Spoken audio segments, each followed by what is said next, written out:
Now, while my three friends are up here, I want to give you what I notice in the world a lot. It's called How to Protect Yourself. Now, what you do is, and you can do this standing up so we can get it. What I want you to do is to think, first of all, that you have to be safe, and to be safe is, for God's sakes, don't get connected with anybody. So squeeze yourselves like this, everybody tight. And say to yourself, I feel very safe. I can't breathe much, but that may be the hay fever season. Don't worry about it. All right. Now, if you do this for more than 15 seconds, you will begin to feel some responses to this. Now, what we usually do in life is to find a pill or to get tighter. Now, what I'd like you to do is I'd like you to say to yourself, this is a way to keep safe, which will also kill me. And I would like to find a way to keep safe that will allow me to live. So I'll give you a few hints. First of all, take a breath, and as you do, you have to let your body expand to take the breath in, filling your whole body with breath. And then, when you're full, everything will be extended, and your arms and maybe even your legs will touch other people. Let's see it happen. Yeah, here, out here, okay? All right. Now, one of the things that I found very long ago, and I think is still going on, is that we want to protect ourselves in the wrong way. And many of us have we have sat on, we have held back on, we have put covers over.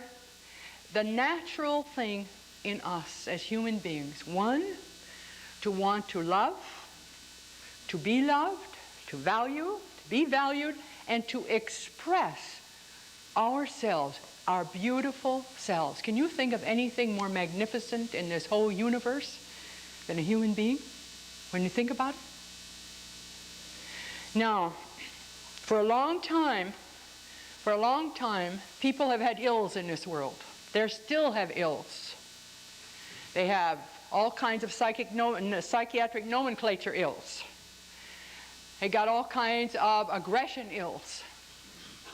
In fact, we spend millions of dollars every year to do something about the effect of this, of crime, of alcoholism, of drug addiction, of wife beating and child neglect and all the rest of this stuff. Well, my hunch is that's money poorly spent unless we spend it where we really need it, and that's with development of our self-worth. People who feel worthy about themselves cannot injure other people. They cannot. I have never seen it happen. You know, one of the things that some of you may know is I cut my professional teeth at a time in history when I wasn't supposed to fiddle around, because I didn't have my medical training, for one thing. Wasn't supposed to fiddle around with people. Well, I fiddled around with the people nobody else wanted.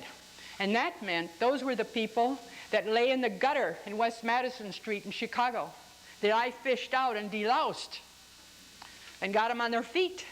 People in the chronic wards of the state hospital.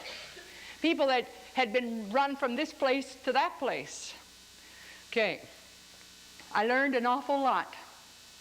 I learned that until I could touch the heart of the self inside, nothing happens to anybody.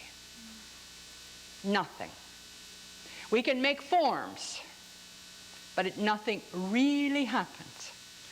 So what is it that we need to do to be able to do what Loretta did, to be able to look in our mirror in the morning and to say the world is a better place because I am here.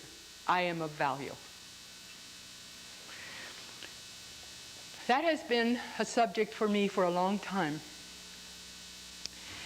And one of the things that comes up immediately for me when I think about it is being able to reach out and touch somebody. Literally, physically, to touch somebody. To be touched by them. Literally, physically touched. To see them. To be seen by them.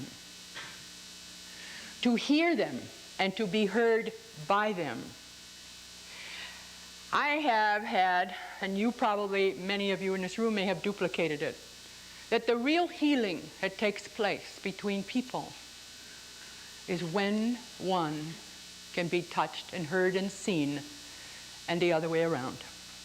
Wonder how many of you know that absolutely in your minds, that that's where really, you really feel like you count, when you can be heard and seen and touched and hear and see and touch. How many of you know that for sure? All right, now, I would stake my life on that.